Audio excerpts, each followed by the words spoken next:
예, 우리 하나님 말씀 신약성경 고린도전서 11장 14절 말씀입니다. 우리 하나님 말씀 신약성경 고린도전서 10장입니다. 10장 14절 말씀입니다. 차이신 줄 알고 봉독 드리겠습니다. 고린도전서 10장 14절입니다. 그런즉 내 사랑하는 자들아 우상 숭배하는 일을 피하라. 나는 지혜 있는 자들에게 말함과 같이 하노니 너희는 내가 이르는 말을 스스로 판단하라. 우리가 축복하는 바 축복의 자는 그리스도의 피에 참여함이 아니며 우리가 떼는 떡은 그리스도의 몸에 참여함이 아니냐. 떡이 하나요 많은 우리가 한 몸이니 이는 우리가 다 한 떡에 참여함이라. 육신을 따라 난 이스라엘을 보라. 제물을 먹는 자들이 제단에 참여하는 자들이 아니냐. 그런즉 내가 무엇을 말하느냐.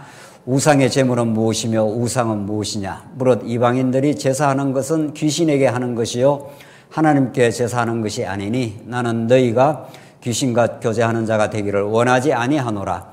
너희가 주의 잔과 귀신의 잔을 겸하여 마시지 못하고 주의 식탁과 귀신의 식탁에 겸하여 참여하지 못하리라. 그는 우리가 주를 노여워하시게 하겠느냐. 우리가 주보다 강한 자냐. 22절까지 우선 봉독 드렸습니다. 우리가 성경에 드러난 표면적인 문법이나 성경에 나타난 여러 역사적 사건들에 우리의 시선을 너무 많이 빼앗기면 안 되는 거죠. 성경은 인간의 문법을 사용하고 있고 특별히 구약 역사에서 여러 이스라엘 역사적 사건을 활용하고 있지만 하나님께서는 그 모든 것들이 하나님이 당신이 어떠하신 분인가를 계시하시기 위한 계시의 방편으로 사용하신다는 데 우리의 시선과 성경을 읽는 목적을 집중해야 됩니다. 그래야 우리는 성경에서 하나님이 도대체 어떠하신 분인가, 그분이 당신을 가르쳐 주시려고 보내신 하나님의 아들 그리스도는 어떠하신 분인가 하는 그 신령한 목적에 우리가 다다르게 되고 그것이 우리의 참된 생명의 양식이 될 것입니다. 그리고 고린도전서에 개진되어 가는 말씀도 마찬가지입니다. 고린도전서는 교회가 하나님의 나라로 이 땅에 세워져 있지만 그것이 예수님 오시는 날까지 언제나 성장의 과정 중에 있고 그 교회는 다소간에 어떤 이 땅의 지상의 교회도 완벽하고 완전한 교회가 없고 이런저런 문제점을 이런저런 우리 아이들이 성장하면서 미숙함이 노출되듯이 우리 교회는 그런 성장의 과정을 통과하고 있습니다.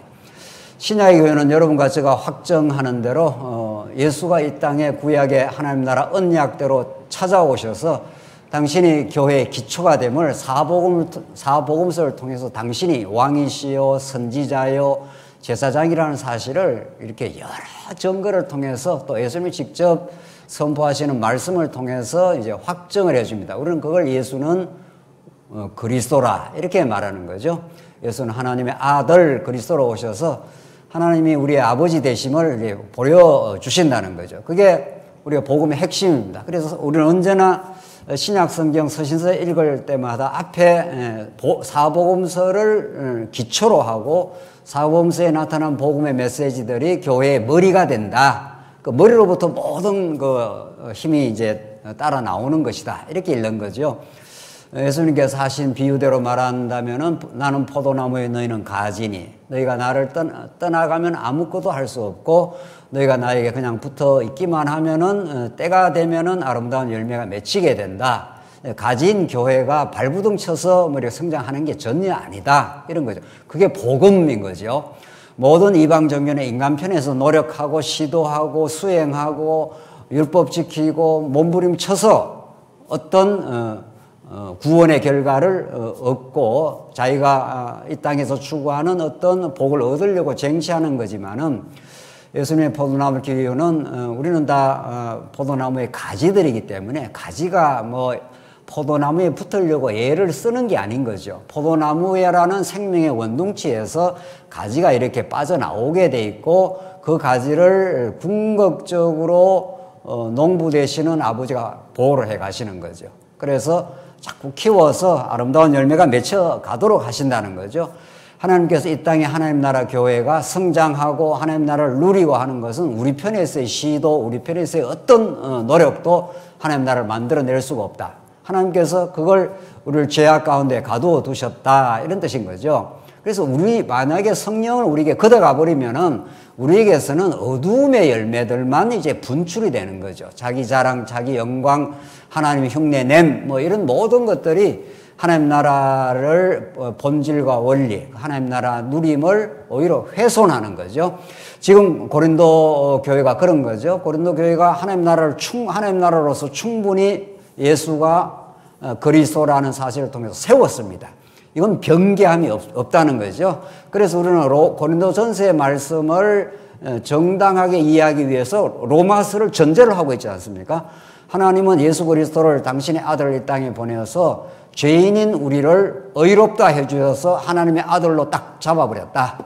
그게 그 신분이 안 바뀐다, 이런 뜻입니다. 어떤 경우에도 아버지 되심을, 언약의 하나님께서 당신의 여호와 되심을, 그걸 우리 신약적 표현으로 아버지 되심을 포기 안 합니다. 그것이 로마서에서 확고하게 부동하게 이미 확정을 하고 계시는 거죠. 그 아버지의 사랑을 이 땅에 살아가면서 자꾸 깨달아가는 과정에 고린도 교회의 상황이 주어져 있는 거죠. 이것도 하나님이 하시는 일입니다. 고린도 교회의 여러 가지 분열, 송사, 음행, 여러 가지 일들도 하나님께서 잠시 어두움에 맡겨놓은 육신의 소욕이 그냥 드러나도록 하나님께서 이렇게 주권적으로 섭리하는 거죠. 왜? 교회가 성장하고 교회에서 하나님 나라를 참으로 누리는 것이 우리 인간 편에서의 어떤 시도나 노력으로 불가능하다는 걸 깨닫게 하시고 하나님의 은혜를 더욱 깨닫게 하시는 거죠. 그래서 고린도전서의 말씀이 하나님의 주권 속에서 이런 어둠과 분열과 어려움을 하나님께서 허락을 하신 겁니다. 그래서 때로는 고통도 치르고 어려움을 겪기도 하지만 이 모든 것들이 결국은 이미 기초로 세워놓은 예수 그리스도 안에서 새로운 성장의 길을 가는 거죠. 우리 지난 시간 그런 그 복음, 건덕의 복음, 교회를 세워가는 가운데 하나님께서 단합애로의 원리를 가르쳐 주시고 우리 지금 살펴가는 것은 이제 일치입니다. 이제 한 몸과 한 일치, 갈라져 있는 A와 B의 성도가 이렇게 분열하거나 또 갈등하는 이런 것들이 이제 일치가 되고 한 몸을 이루게 될 때 이제 교회가 성장해 가는 거고 이제 화해를 이제 만끽하게 되는 거니까 그렇게 이제 건덕이 되려면은 이제 9장에서 사도의 권리를 하나님께서 사도 바울로 하여금 그런 복음을 깨닫게 해서 권리를 양보하게 하고 또 사랑의 종으로서도 살게 하고 우리 지난 시간에는 시험을 주지만은 우리 지난 시간 마지막에 시험을 주지만 하나님께서 피할 길을 주시는 신실하신 분, 미쁘신 하나님이시다. 그게 우리 지난 시간 내용이에요. 그리고 오늘 본문은 하나님께서 우상 숭배를 피하라 이렇게 되어 있습니다. 다시 한번 보십시오. 14절. 그런즉 내 사랑하는 자들아 우상 숭배하는 일을 피하라. 이러면서 이제 쭉쭉 설명을 해 나가는 거죠. 우리가 봉독드린 말씀대로. 그러니까 사도 바울은 그리스도의 마음을 가지고 있고 사도 바울이 원래 죄인 중에 괴수 아닙니까? 그런데 예수를 만나서 완전히 이제 변하게 되었고 이제 고린도 교회 성도들을 자기의 사랑하는 아들처럼 사랑하는 지체로 이렇게 보는 거죠. 내 사랑하는 아들아 우상 숭배를 피하라. 이걸 이해하려면 우리가 고린도 교회의 역사적 상황을 우리가 이해하는 게 필요하죠. 이미 서론에서 이미 앞에서 여러 차례 말씀드렸지만은 고린도 교회의 그 문화, 고린도 교회가 처해 있는 역사적 상황과 문화는 우상천지입니다. 그 헬라 문화라는 것은 거기에 그 다신교 사회이기 때문에 이런 신 저런 신으로 가득 차 있습니다. 그 헬라 시대에 여러 그 가짜 신들이 많았지 않습니까? 그 인간은 자기 욕망을 신으로 표현을 하는 거죠. 자기 이런 신을 만들어 가지고 자기 욕망을 이루어 달라. 이게 우상인 거죠. 그래서 사도 바울이 이제 에베소서에서는 이제 우상 숭배를 탐욕이라 그랬지 않습니까? 이제 드러난, 이렇게 신상으로 드러난 것만 우상이 아니라 신상으로 드러난 것은 내면의 표현을, 어떤 내면, 내가 내 뜻대로 하고 싶다 이런 뜻입니다. 내 뜻대로 잘 살고 싶으면 잘 사는 신을 하나 만들 거고, 내 뜻대로 우리 가족들이 다 건강해지고 싶으면은 건강을 위하는 신을 하나 만드는 겁니다. 그래서 그 신을 섬기는 게 아니라 사실은 자기를 섬기는 거죠. 여호와 하나님이 주시는 그 영원하고 놀라운 복을 모르면은 인간은 이 땅의 것을 추구하게 되어 있기 때문에, 그래서 우상이 그 우상 천재입니다. 그러니까 고린도 교회가 있었던 그 시대는 우상을 안 섬기는 게 더 어렵습니다. 고린도 교회만 그런 건가요? 그렇지 않습니다. 오고 오는 모든 시대에 아담 타락 이후 모든 인간이 우상을 섬기고 있는 거죠. 그것이 헬라 시대에는 이렇게 드러난 이렇게 신으로, 제우스 신, 뭐 기타 무슨 신이 이렇게 드러나지만은 인간 자체가, 타락한 인간 자체가 탐심을 가지고 있기 때문에 그 탐심을 가지고 있다는 것 자체가 탐심을 추구하게 돼 있고, 반드시 추구하게 돼 있고, 그것은 하늘의 신령한 복을 깨닫지 못하는 농도만큼 나오는 거죠.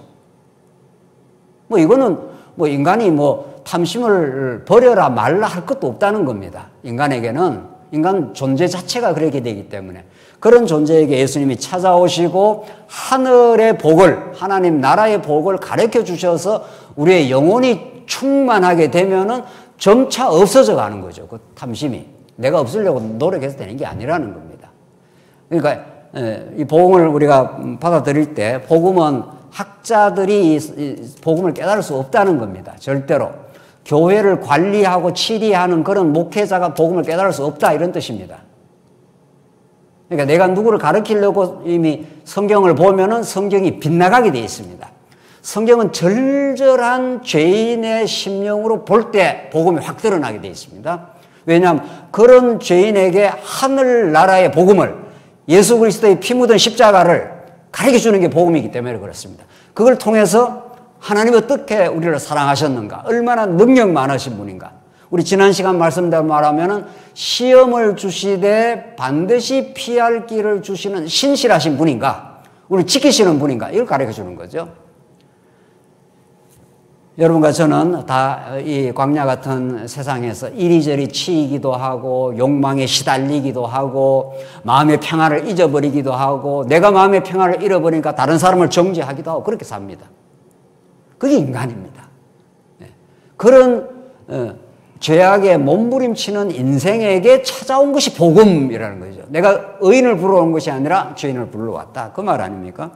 그러니까 오늘 이 본문의 말씀에서 우상 숭배를 피하라 이렇기 때문에, 내가 노력하면 피해지는가 보다, 이렇게 보면 성경의 문법의 피상적인 수준에서 복음을 망각하는 거죠.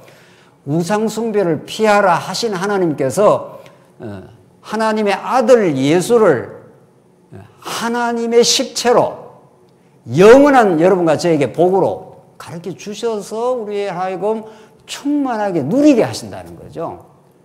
복음은 대안이라는 겁니다만, 엄청나게 놀라운 대안을 주시면 내가 꽉 붙들고 있던 것들이 이제 점점 손을 놓아지게 되는 거죠. 그래서 오늘 본문이 이제 16절을 보십시오. 우리가 축복하는 바 축복의 자는 그리스도의 피에 참여함이 아니며 우리가 떼는 떡은 그리스도의 몸에 참여함이 아니냐.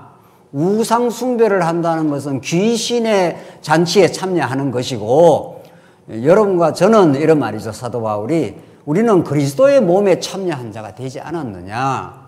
원리가 완전히 하늘과 땅으로 달라진 거 아니냐.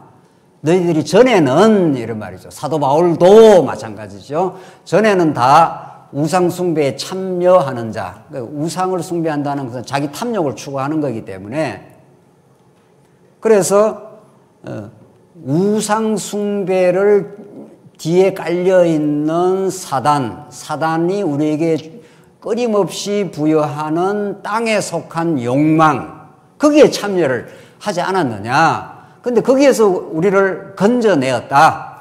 애굽 400년 종살이에서 언약의 피, 예수 그리스도의 유월절 어린 양의 피를 문설주에 발라서 그 피값을 통해서 건져내가지고 이제 광야로, 가나안 땅으로 이제 갈 수 있도록 인도를 하지 않았느냐. 지금 그 말입니다. 그러니까 우상숭배를 피하라 하신 하나님께서는 그리스도를 통해서 우리가 이미 축복의 잔, 그리스도의 피에 참여한 자가 되지 않았느냐. 또 우리가 떼는 떡은 그리스도의 몸에 참여하는 자가 되지 않았느냐.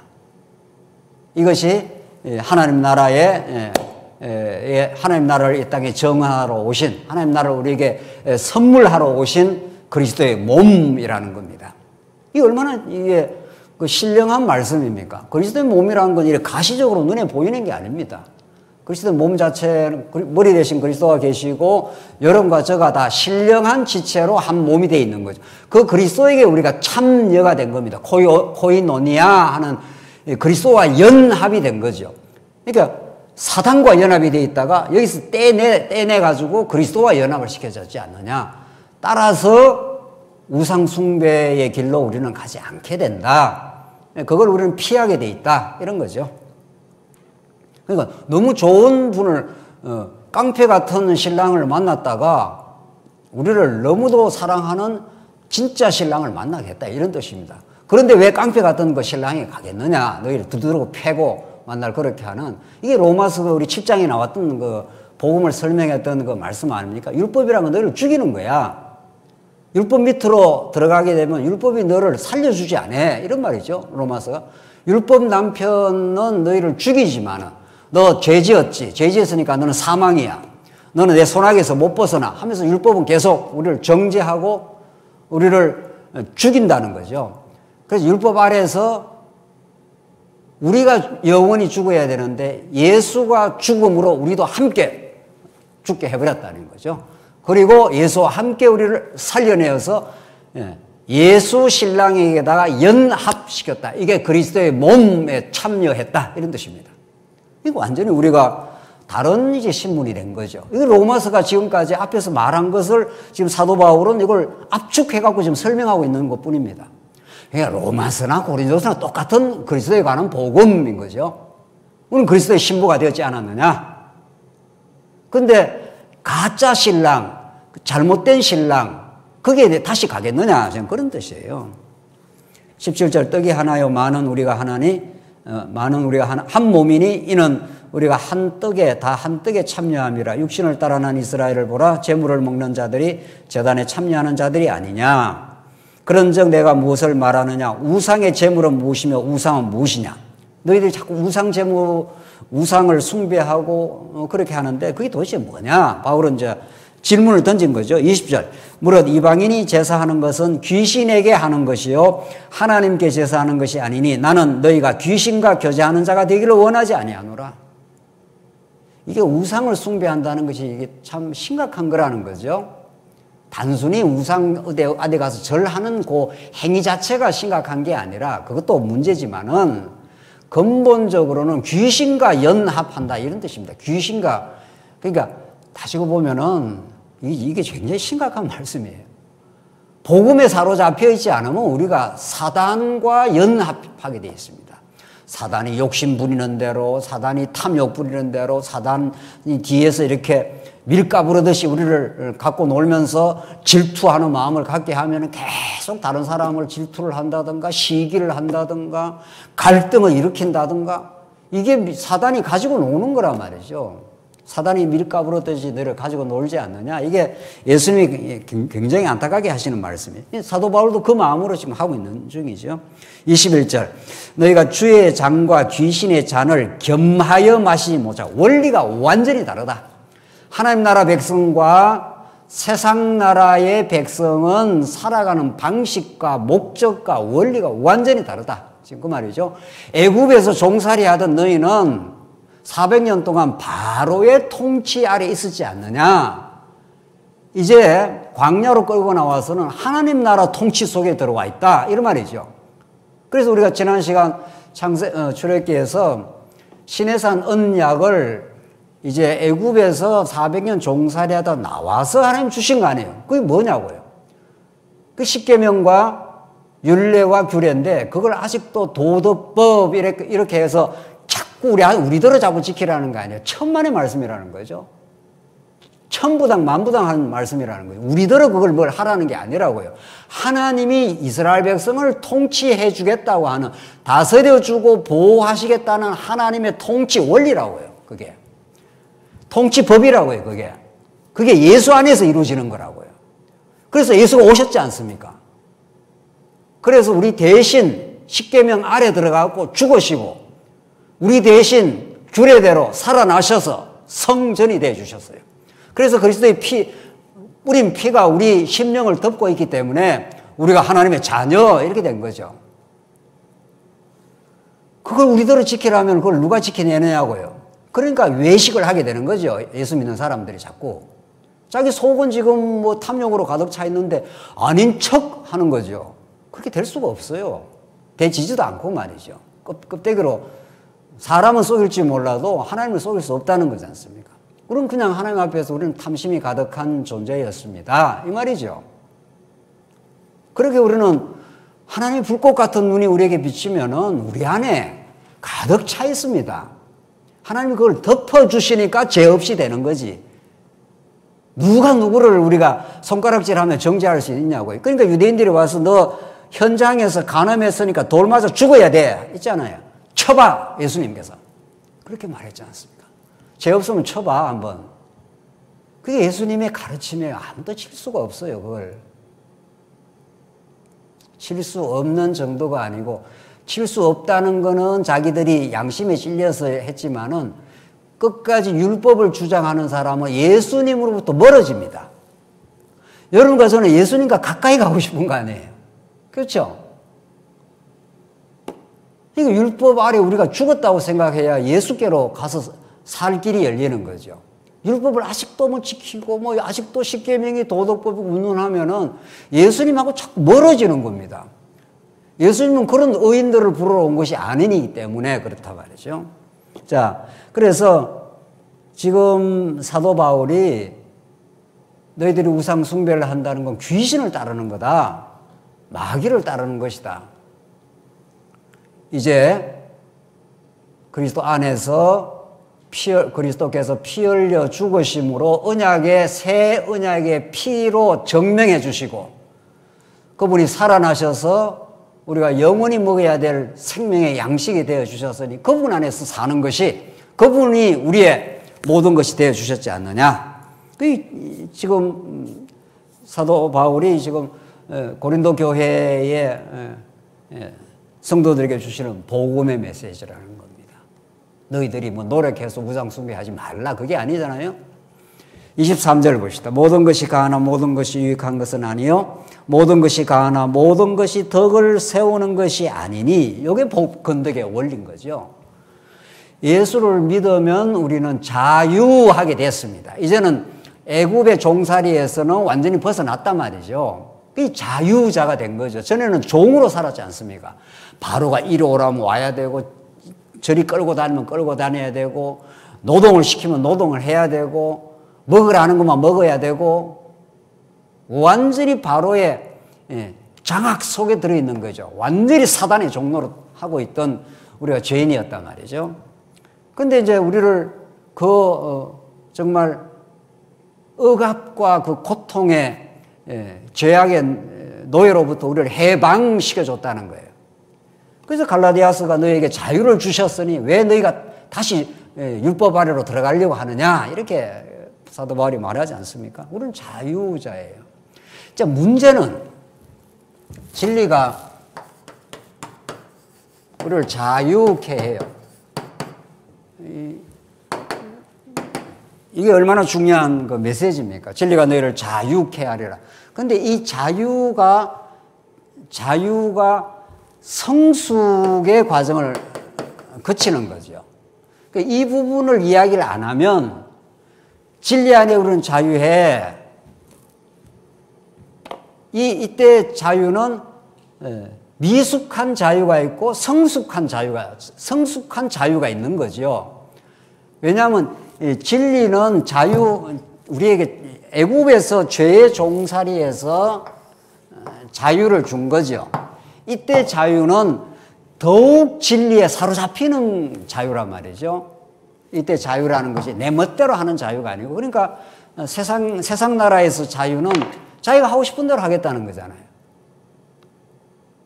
내가 데모도 하고 싶으면 하고, 내가 투쟁도 하고 싶으면 하고, 내 권리를 찾기 위해서 노조도 만들고 투쟁도 하고, 사주는 또 자기가 주인하고 생각하니까 내가 내 마음대로 하겠다는 거예요. 그러니까 끝없는 충돌이죠. 끝없는 이해관계의 충돌에서 벗어나지 못한.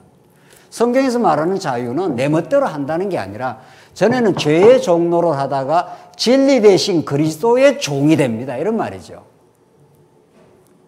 그래서 우리 어린아이들은 자유하죠. 집에서.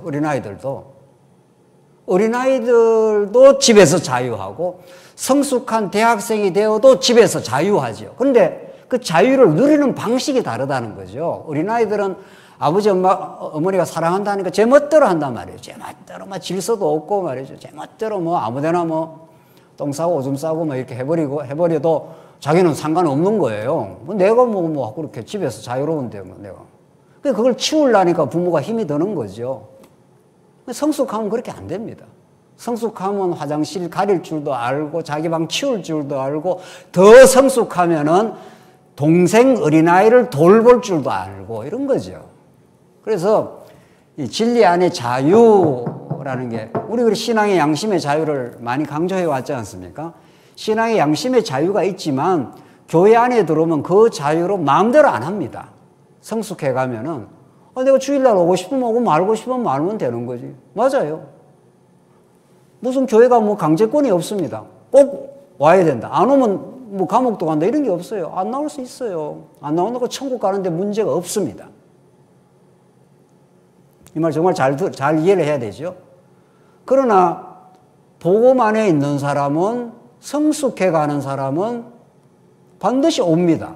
오게 돼 있습니다. 왜? 말씀을 듣기 위해서도 오고 또 다른 지체를 섬기기 위해서도 오고 그래서 점점 성숙한 자유를 누리게 되는 거예요. 이게 하나님의 나라의 누림이라는 겁니다. 그것이 모든 것이 가하나 모든 것이 유익한 것이 아니에요. 모든 것이 가해요.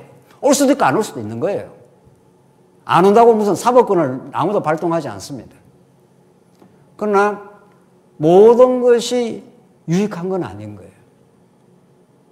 그렇게 막 행동을 해버리면은 교회 어린 성도가 저렇게 해도 되는가 보다 이렇게 돼버린다는 거죠. 그러면 그게 다른 지체에게 유익이 안 되는 거죠.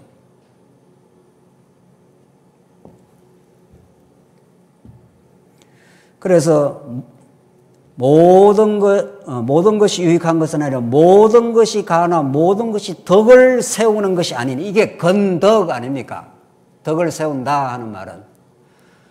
그러니까 건덕이라는 건 내가 누구를 위해서 한다. 그건 표면적인 이야기는 맞아요. 그러나 더 중요한 건덕의 원리가 있어요. 이게 이제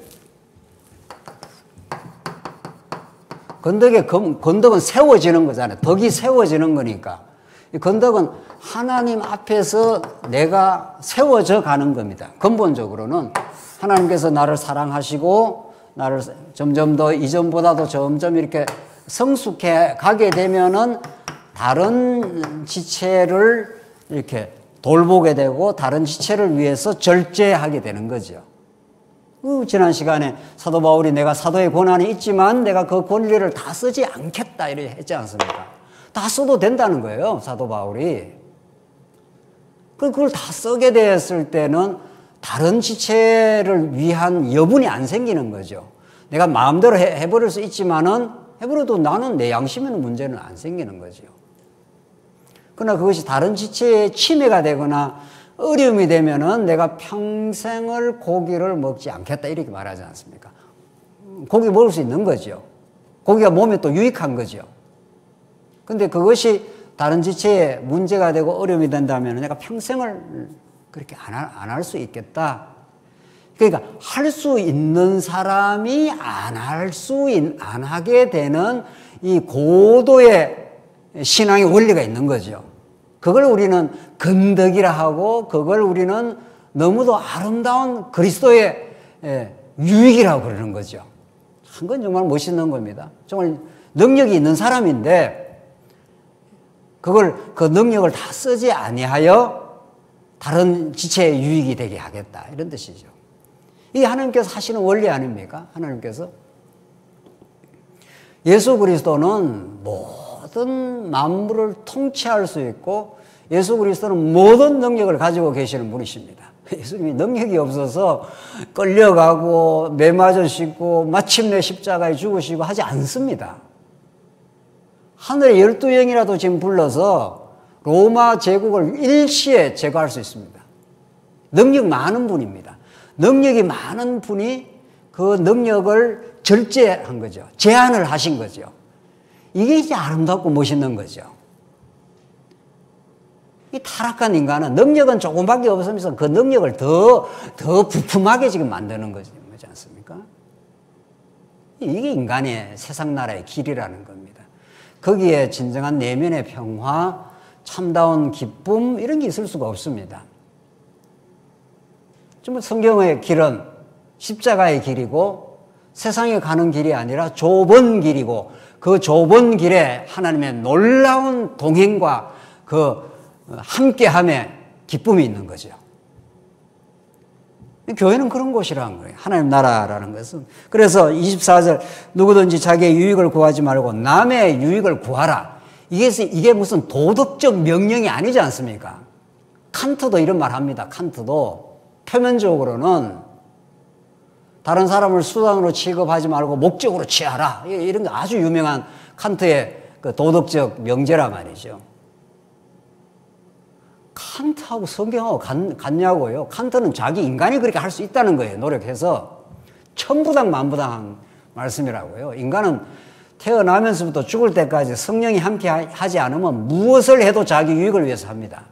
심지어 교회에서 봉사하는 것도 때로는 자기 유익과 자기 명예를 위해서 하기도 합니다. 우리가 어떤 존재인 걸 아는 게 중요한 거죠.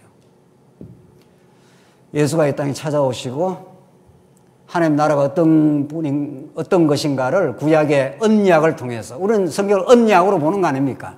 그 언약의 내용이 하나님 나라로 보는 것이고, 하나님이 우리에게 언약의 복을 주시는 분이라는 거예요. 그 복임을 깨닫게 하려고 우리를 어두운 가운데 가두으셨다는 거예요.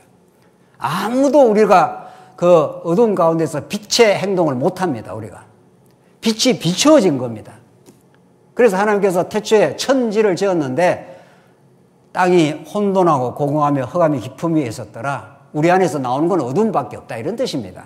그러니까 빛이 비추어지니까 우리가 빛의 열매가 맺혀지는 것 뿐입니다. 그래서 우리 안에서 이루어지는 아름다운 빛의 열매들, 사랑하고 섬기고 양보하고 다른 사람을 용서하고, 이 아름다운 열매가 맺혀질 때 내가 했다 이렇게 못한다는 겁니다. 하나님 우리를 얼마나 사랑하셔서 우리의 그 머리털보다 많은 죄를 용서해 주셨으니, 이런 말이죠.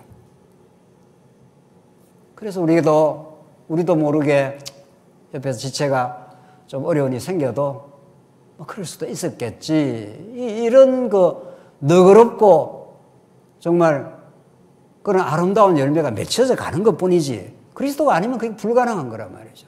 그래서 누구든지 자기의 유익을 구하지 말고 남의 유익을 구하라라는 문법이, 이걸 우리는 언약적 명령이라고 본다는 겁니다. 그냥 이 명령이 도덕적 명령과 하늘과 땅으로 다른 거죠. 칸트식의 도덕적 명령이 아니라 이걸 예수 그리스도가 우리에게 하시는 언약적 명령이고, 그분이 보내시는 성령께서 우리 안에 찾아오셔서 새 언약의 성취를 이루어내신다는 거예요. 내 마음에 율법이 새겨진 거죠. 사랑의 법이. 그래서 정말 내가 예수 안에서 마음의 기쁨과 감사가 있으니, 중요한 건 예수 안에서 하나님의 은혜와 사랑이 예수 안에서 내가 든든해지는 겁니다. 내가 든든하고 행복한 사람은 그렇게 남에게 까다롭게 안 군다는 거죠. 이해하고 넘어간다는 거죠. 내가 마음이 불편하고 내가 마음에 행복이 없으니까 자꾸 다른 사람도 끌어내리고 싶은 거죠. 이거는 뭐 틀림없는 법칙입니다. 그래서 우리는 복음밖에 없다는 거예요. 뭐 잘하라 뭐 어찌하라 이런 거는 그냥 성경에 나온 대로 읽어나가고 아하, 이렇게 되어져 가는 거구나. 이렇게 성령께서 열매를 맺게 하시는 거구나. 이렇게 깨달으면 되는 겁니다. 복음에 다른 길이 있냐고요? 여러분과 제가 복음에 충돌하고 그 십자가에 그 피 묻은 그리스도를 만나고 하나님 나라로 오신 그분의 영광스러운 그 세계를 우리가 드디어 볼 때라야 이 작은 세계들, 이 땅에 속한 작은 세계들을 드디어 작게 이렇게 보지 않습니까? 넘어가 줄 수도 있는 거고 이해할 수도 있는 거죠. 그러니까 이 말씀을 정말 복음적으로 여러분과 제가 잘 이해하는 게 중요한 거죠. 자, 복음적으로 이해하게 되면 어떻게 되는가 보십시오. 25절. 무릇 시장에서 파는 것은 양심을 위하여 묻지 말고 먹어라. 시장에서 파는 것이 우상에게 바쳤던 말았던 그런 걸 묻지 말고 먹어라. 하나님이 다 주신 것이다. 이런 거죠. 26절. 이는 땅과 거기 충만한 것이 주의 것입니다. 하나님의 것이 아닌 게 하나도 없다. 그러니까 묻지 말고 먹으라는 거예요. 27절. 불신자 중에 누가 너희를 청할 때에 너희가 가고자 하거든 너희 앞에 차려놓은 것은 무엇이든지 양심을 위하여 묻지 말고 먹어라. 자, 안 믿는 사람이 뭔가 차려줬어요. 그 시대는 거의 다 우상에 바친 재물들이 많다는 거죠. 그럼 묻지 말고 먹으라는 거예요. 안 믿는 사람이야 당연히 그 우상에 바친 재물을 먹는 거니까. 그러니까 그냥 먹으라는 거예요. 자, 그런데 28절 보십시오. 누가 너희에게 이것을 재물이라 말하거든 알게 한 자와 그 양심을 위하여 먹지 말라. 이거 보세요. 어떨 때는 우상에 바친 재물이라도 말 없이 그냥 시장에서 나온 거 있으면 그냥 시장 가서 뭐라도 사 먹는 데는 문제가 없다는 거예요. 그렇죠? 예수 믿는 사람, 안 믿는 사람이 뭐 어떻게 했든지 그건 하나님이 주신다. 음식이니까 그냥 먹으라는 거예요. 또 불신자가 차려 놓은 것은 그냥 양심을 위해서 묻지 말고 먹으라는 거예요. 불신자가 차려놔도. 그런데 이것이 재물이에요. 재물에 갖다 바친 재물에서 나온 음식입니다. 이렇게 말하면 먹지 말라는 거예요. 왜? 그 사람을 위해서 먹지 말라는 거예요.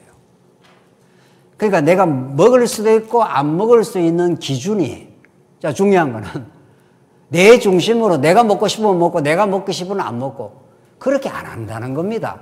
그 사람을 위해서 타인의 유익을 위해서 타인에게 해가 안 되면은 먹어도 되고 그걸 말해주면은 그 사람의 양심을 위해서는 먹지 말라는 거예요. 그런 기준이 확고한 겁니다. 어떤 기준? 어떻게 보면 이랬다 저랬다 하는 것 같잖아요. 성경에서. 그렇지 않습니다. 그러니까 드러난 행동 자체가 중요한 게 아니고 무슨 동기로 먹고 무슨 동기로 안 먹느냐 그게 중요한 거예요. 하나님이 뭐 우상 제물 먹었다고 지옥 데려갈 것도 아니더란 말이죠. 이 땅에서 하나님께서 여러분과 저의 행위 따라서 천국 보내고 지옥 보내고 안 합니다. 절대로. 그거하고 아무 상관없습니다. 이미 만세 전에 하나님 나라 백성으로 딱 정해놨습니다. 그런데 왜 우리를 이 땅에 살게 하느냐고요. 왜 뭐 우상 재물 갖고 머리도 아프고 이 고린도 교회가 말이 그걸로 갈등도 생기고 이렇게 하냐고요. 이런 일을 자꾸 겪게 하냐고요. 다른 목적이 하나도 없습니다. 그 어떤 일의 과정을 통해서 복음의 원리를 배워가라. 그리스도의 마음에 연합해가라. 하나님이 얼마나 우리를 사랑하시는가를 자꾸 깨달아가라. 그래서 하나님 나라 복음을 깨닫게 되면은 그 사람을 위해서 안 먹을 수도 있고 그 사람을 위해서 먹을 수도 있고 그런 겁니다. 얼마나 자유합니까? 정말. 그게 진짜 성숙한 자유라는 거예요. 이 복음에 사로잡히지 않으면은 내가 나를 위해서 먹고 나를 위해서 안 먹고 그렇게 합니다. 자기 명예를 위해서. 자, 그러니 복음이 얼마나 중요하냐고요. 그래서 복음 하는 것은 그 하나님 나라의 복음을 우리가 잘 깨닫게 되면은 정말 이 복잡하게 보이는 이 세상살이 말이죠. 갈등과 이해관계의 충돌 속에 살아가는 우리가 그 복잡다단하게 보이는 그걸 뚫고 나가는 원리가 있는 거죠. 그 원리가 그리스도의 마음이고 타인의 유익을 위해서 있으면은 이럴 때는 이렇게 할 수도 있고 저럴 때는 저렇게 할 수도 있고 그렇다는 겁니다. 29절 내가 말한 양심은 너희의 것이 아니요 남의 것이니 어찌하여 내 자유가 남의 양심으로 말미암아 판단을 받으리요. 만일 내가 감사함으로 참여하면 어찌하여 내가 감사하는 것에 대하여 비방을 받으리요. 비방 안 받는다는 거예요. 내가 감사하게 살아가면은 이거 재물입니다 하면 먹지 말라는 거예요. 왜? 그 사람이 자꾸 다치게 되니까. 아, 재물 막 먹어도 되는 거구나. 그렇게 생각할 것 같으면 딱 안 먹는 거죠. 근데 아무 말이 없이 그냥 체려나 있으면 그냥 먹으라는 거예요. 요 원리가 여러분과 저의 모든 인간관계와 성도 관계, 교회 안에 일어나는 모든 일에 적용되는 원리입니다. 그러니까 이런 말씀은 그냥 이렇게, 아, 그렇구나 하고 지나갈 말씀이 아닌 거죠. 이 원리를 하나 정확하고 분명하게 복음을 딱 잡으면은 모든 게 이 원리에 의해서 부부 관계도 풀리고 자녀 관계도 풀리고 성도 관계도 풀리고 다 풀리는 거죠. 왜? 복음에 언제나 충만하게 우리가 사로잡히기. 하나님 우리에게 복음을 가르쳐줘서 진짜 자유를 얻게 하시옵소서. 그 자유가 내 마음대로 하는 자유가 되지 않게 하시고 우리가 하나님 안에서 더 성숙한 자유, 또 하나님 나라를 많이 누리는 자유가 되게 하셔서 우리 지체와의 어떤 관계 속에서 내 중심적인 어떤 일을 자꾸 추구하는 게 아니라 다른 사람의 지체를 생각하게 하시옵소서. 그러면 모든 문제가 풀려나가는 겁니다. 그게 안 돼서 세상은 이렇게 충돌하고 있는 중이죠. 그래서 하나님 나라 복음이 그렇게도 우리한테는 중요한 거죠. 소중한 거죠. 그래서 31절에 나오는 결론은 그렇게 이어지는 겁니다. 그런즉 너희가 먹든지 마시든지 무엇을 하든지 다 하나님의 영광을 위하여 하라. 이렇게 되지 않습니까? 하나님의 영광이라는 절대적인 목적을 딱 갖게 되면은 32절 보세요. 유대인이나 헬라인에게나 하나님의 교회나 거치는 자가 되지 말고 나와 같이 모든 일에 모든 사람을 기쁘게 하여 자신의 유익을 구하지 아니하고 많은 사람의 유익을 구하여 그들로 구원을 받게 하라. 그러니까 하나님 나라 영광, 하나님의 영광을 위해서 하는 것과 사람의 구원이 모순 관계가 아닙니다. 진짜 하나님의 영광을 위하게 되면 따라 나오는 게 다른 사람의 유익, 다른 사람의 구원, 다른 사람에게 배려함, 이게 이루어진다는 거예요. 진짜 하나님의 영광 속에 살게 되면, 하나님의 영광을 누리게 되면, 이런 말이죠. 하나님의 영광은 내가 돌리는 게 아니죠. 하나님이 얼마나 영광스럽고 그분이 능력 많으시고 지금도 우리와 동행해 주시고 우리를 사랑하신다는 것을 전 삶을 통해서 인정하는 것, 이게 하나님께 영광을 돌리는 거예요. 그렇죠? 내가 무슨 대단한 기사가 하나님께 이렇게 갖다 바치는 게 아니잖아요. 그게 이방 우상이고 말이죠. 내가 뭔가를 해서 교회에 뭐 와서 내가 뭔가 하나님 위해서 뭘 바치고 내가 뭘 하는 걸로 생각하면 지금 여호와 신을 섬기는 게 아니라 우상을 섬기고 있는 중이죠. 모든 것이 하나님께로부터 왔고 모든 것이 하나님이 주시는 선물이고 그래서 그 복음을 깨닫고 나니 이것이 하나님께로부터 왔습니다. 그래서 하나님의 백성을 위해서 우리가 그저 하나님이 주시는 믿음을 따라서 연보를 할 뿐입니다. 하나님께 돌릴 뿐입니다. 하나님 위해서 우리가 좀 애쓰고 수고했을 뿐입니다. 나는 무익한 종입니다. 이렇게 되는 거죠. 이게 오늘 여기 33절까지가 지금 앞에서 쭉 말해왔던 자기 권리를 다 쓰지 안 쓴다. 그리고 내가 모쪼록 더 많은 사람을 구원하기 위하여 내 자유를 제한해서 다른 사람의 종이 되겠다. 그리고 오늘 본문에 나오는 말씀은 모든 것이 가하지만 모든 것이 유익하지 않음을 깨닫고 복음에 따라서 살아가게 된다. 그것이 하나님께는 영광이고 그것이 우리 타인에게는 유익이 되는 일이다. 이게 하나님이 하나님 나라를 언약하시고 이 땅에 예수 그리스도를 보내셔서 이 땅에 하나님 나라를 실현하시는 방법이다. 이런 거죠. 그래서 성경은 하나님 나라 복음인 거죠. 하나님 나라 언약 복음인 거죠. 너무 분명해요. 너무. 고린도전서는 그렇게 풀려나가는 거죠. 그렇게 그리스도 중심으로 풀려나오고 하나님 나라 중심으로 풀려나가는 거죠. 이걸 여러분과 제가 지금 깨달아가고 있는 중이죠. 그럼 어떻게 해야 우리가 교회 생활을 잘할 수 있습니까? 너무 분명해요. 그의 나라와 그의 의를 추구하면 되는 거죠. 내 나라와 내 의를 추구하려니까 충돌하고 계속 내가 괴로운 거죠. 점점 우리를 사랑하신 그분에 사로잡힌 바 돼요. 내 자유를 나를 위해 쓰는 게 아니라 내 자유를 그리스도의 지체를 위해서 우리가 제한하게 되고 섬기게 될 때 그게 우리 안에서 이루시는 하나님 나라의 복음의 원리라. 그게 언약대로 이루시는 여호와 하나님의 살아계심의 입증이라 이런 뜻입니다.